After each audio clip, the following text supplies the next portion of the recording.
Okay, here goes.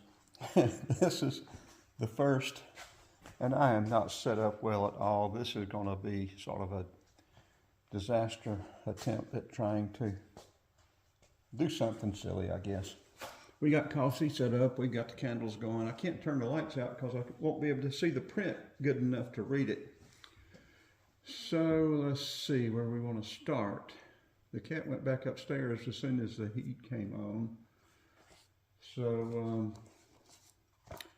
let's see, maybe, where do we have the volume set? Let's turn it off and check the volume on this thing. Okay, New Year's Eve 2023. I may stay up till midnight or get up at midnight and then maybe read some kind of spooky thing or something or other. But let's see, why don't we start off with The Demon Cat from Irish Lore and Legends. I can see it pretty good, so we'll start off with it. In Connemara, there was a wife of a fisherman whose husband always had good luck with fishing. She was never short of fish in her kitchen, and she always had plenty of fish to take to the market.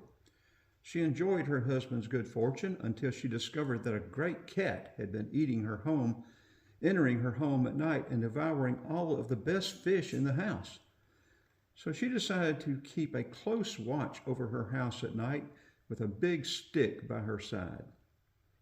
One late afternoon, she and her friend were at work spinning when the house suddenly became dark and the front door burst open. A huge black cat walked into the room and went straight to the hearth. He then turned and growled at the two ladies. Turning the page. This can only be the devil, responded the young woman who was there with the fisherman's wife. Call me the devil, will you? Growled the cat. He then jumped towards the young woman and scratched her arms and legs until both were bleeding badly. Now maybe you will treat me with a little more respect when a gentleman like myself comes to visit you.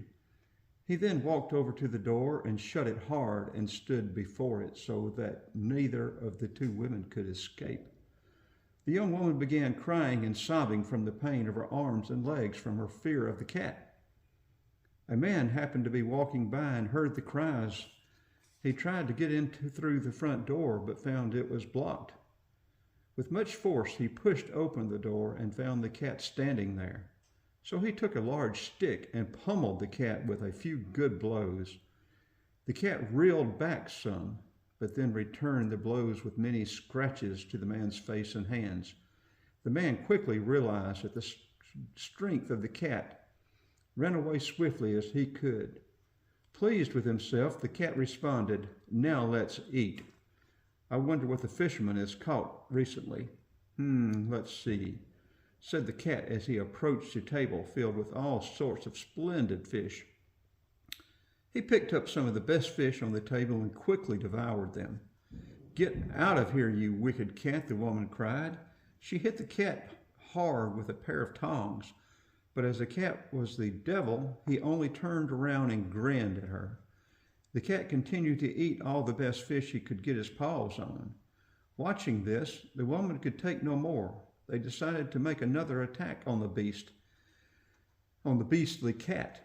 So they rushed at him with knives and sticks and clobbered him hard enough to kill him. But the cat only turned around and blew fire from his mouth and tore at their hands with his large claws, drawing blood with every scratch. The women could take no more and ran out of the house screaming at the top of their lungs. Now an old lady happened to be passing by when she heard the screams of the two women. Curious, she looked into the house and saw the cat devouring the fish. The cat looked quite evil, so the old lady brought out a bottle of holy water from her pouch and quickly approached the cat. With a few quick sprinkles, the cat was soon covered with the old woman's holy water. The cat let out a wretched cry and burst into a large cloud of black smoke that filled the entire room. When the smoke had cleared, all that was left of the cat were his two eyes burning like hot coals, and the fur of his skin, which shriveled up into a ball and quickly turned into ashes. No longer was the fisherman's wife bothered again by the power of the evil one. The fish remained plentiful and untouched, and the demon cat never appeared again. Okay, well, let's see. I don't know if the coffee is cool enough to have a sip of yet. So let's maybe proceed, maybe with something on a little bit lighter note. I use these old quick trip cups and the Love's cups and all those things. Okay, this is one of my favorites. Robert Frost, Stopping by the Woods on a Snowy Evening. Oh, I need to give credit. Irish Lore and Folk Legends, selected and edited by S.M.W. Dunnit,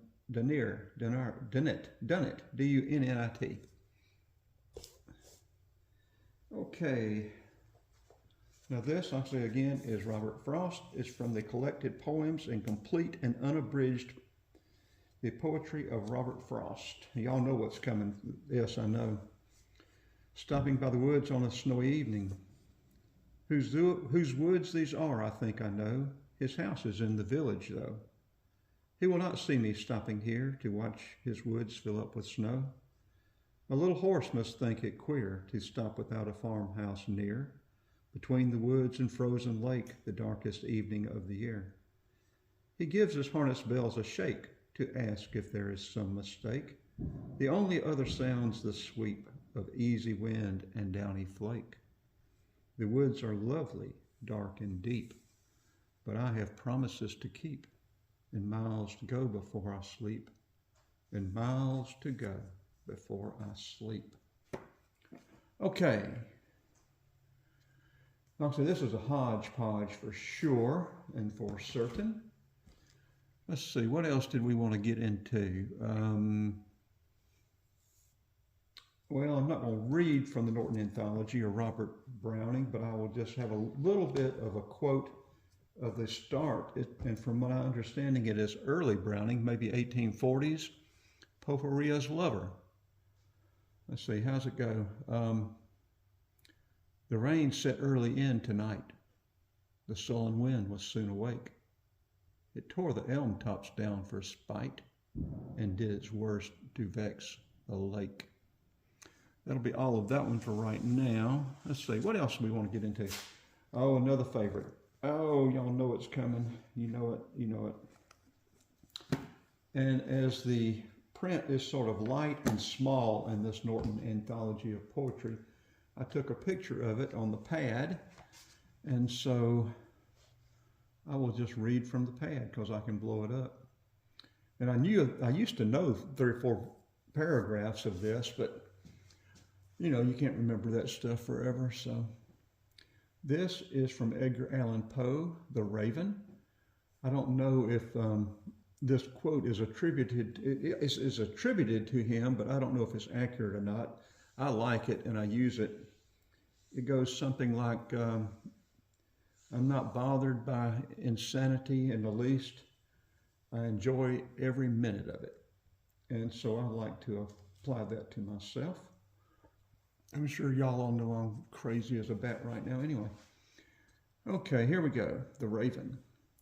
Once upon a midnight dreary, while I pondered weak and weary over a many quaint and curious volume of forgotten lore, while I nodded, nearly napping, suddenly there came a tapping, as of someone gently rapping at my chamber door. "'Tis some visitor," I muttered, tapping at my chamber door, only this and nothing more. Ah, distinctly I remember, it was in the dark December, the bleak December, and each separate dying ember wrought a ghost upon the floor. Eagerly I wished the morrow, vainly I sought to borrow from my book's surcease of sorrows from the lost Lenore, for the rare and radiant maiden whom the angels named Lenore, nameless here forevermore. And the silken, sad, uncertain rustling of each purple curtain filled me with fantastic terrors never felt before. So that now to still the beating of my heart I stood repeating, 'tis some visitor entering entrance at my chamber door. Some late visitor entering entrance at my chamber door. 'Tis it is and nothing more. Presently my soul grew stronger, hesitating then no longer. Sir, I said, or madam, truly your forgiveness I implore. But the fact is I was napping, and so gently you came rapping, and so faintly you came tapping, tapping at my chamber door, that I scarce was sure I heard you. Here I opened wide the door, darkness there and nothing more.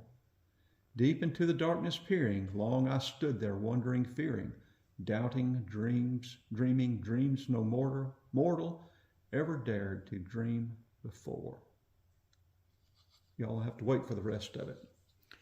What else we want to do? How long is this? Is that long enough? That's 10 minutes.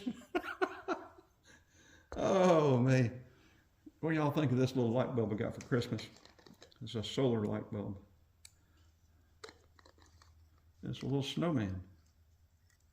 Oh, it went out because there's too much light in here. Oh, well. Okay, we're going to turn this off. We will upload it and see what kind of response I get. See how many subscribers I run off with this. Oh, it'll be interesting.